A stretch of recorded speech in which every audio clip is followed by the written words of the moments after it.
Bonjour à tous et bienvenue dans cette nouvelle vidéo de formation au logiciel Proteus.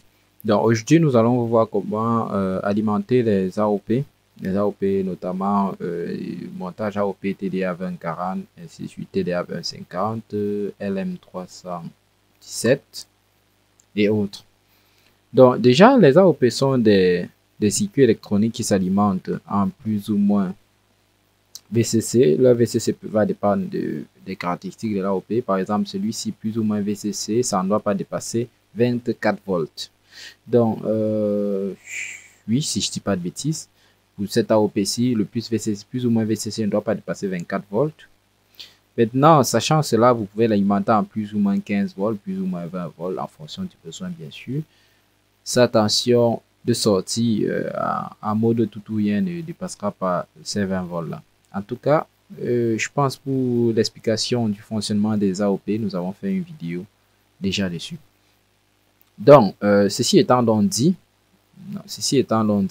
comment est-ce qu'on parvient à alimenter ces AOP de façon symétrique? Donc, ça c'est la question qu'un abonné m'a posée cette matinée. Donc, pour les alimenter, donc, il faut juste réaliser un petit schéma, une petite alimentation symétrique comme ça. C'est pas très difficile. Donc, cette alimentation symétrique consiste juste en une source de tension. Là, nous avons le fusible, la varistance.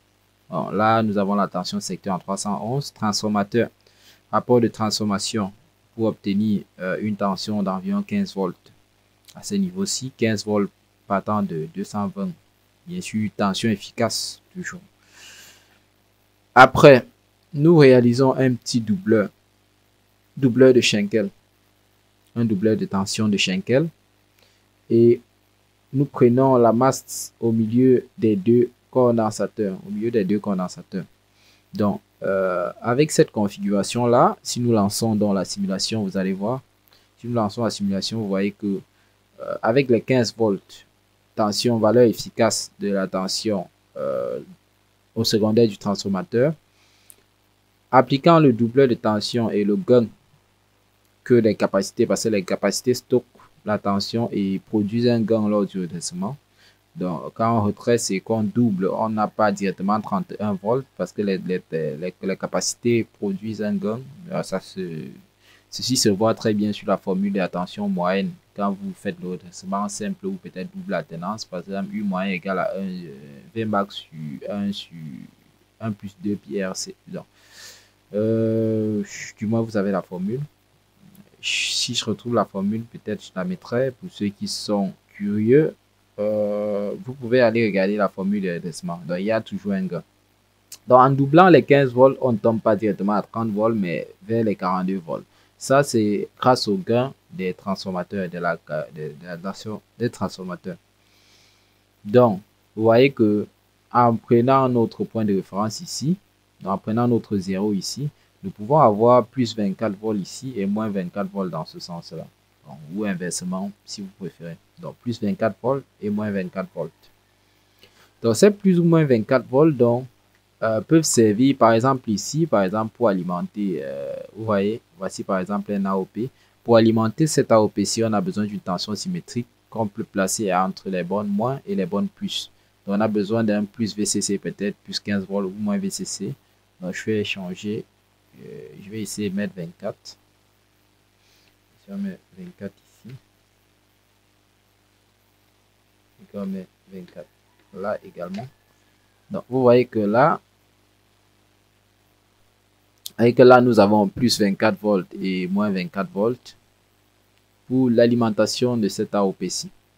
Donc, l'AOP fonctionne en amplification. Donc, vous voyez que le fonctionnement de l'AOP en amplification, c'est qu'il reçoit une petite tension. Le couple de résistance permet donc d'amplifier cette tension-là en fonction de VCC. On n'amplifierait jamais plus que VCC. Donc, vous voyez, on peut amplifier. Mais la tension maximale qu'on pourra avoir, vous allez voir, vous voyez, le max c'est 23 volts. Pourtant, vous voyez qu'on a plus VCC qui était de 24. Donc, on peut pas dépasser 24 volts.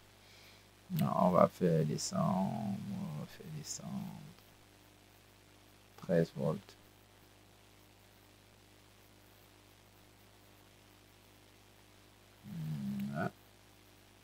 Donc, on peut amplifier en positif ou en négatif. C'est ça le rôle d'un montage amplificateur inverseur. Où est-ce que j'en étais? Donc, ce plus ou moins VCC ici, on peut le fabriquer grâce à cette configuration-ci, à cette configuration de schéma-ci. Donc, on peut fabriquer un plus et un moins VCC. Donc, ceci peut vous permettre d'alimenter vos AOP dans les circuits parce que on m'a posé la question à savoir, mais parce que j'ai fait un circuit d'AOP dans une dernière vidéo et bon, j'avais utilisé l'AOP en un AOP idéal sans alimentation. Bon, on va poser la question à savoir comment est-ce qu'on peut faire pour alimenter cet AOP efficacement. Donc, c'est une petite configuration comme ça. Je pense qu'on avait même déjà fait une vidéo comme celle-ci sur la chaîne. C'est une petite configuration comme celle-ci que vous pouvez faire pour alimenter vos AOP. Donc, je pense que c'est tout. La présentation a été faite. Là, nous avons des capacités standards, des diodes de redressement standard, un N4007. Vous pouvez prendre les 4001, les 4002. Ça marchera très bien. Le fusible, n'oubliez jamais de l'associer avec une varistance. Fusible contre sur intensité, varistance sur tension. Le transformateur, vous prenez un rapport de transformation qui vous convient. Par exemple, si vous voulez plus ou moins 20 volts, ça veut dire que chacun des condensateurs doit produire 20 volts. Donc là, vous calez la tension de sortie alternative ici à 15 volts.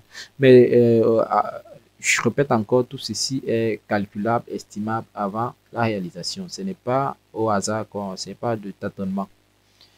Donc, je pense que c'est tout. Donc, on va donc se dire à très bientôt pour une nouvelle vidéo. En attendant, portez-vous bien.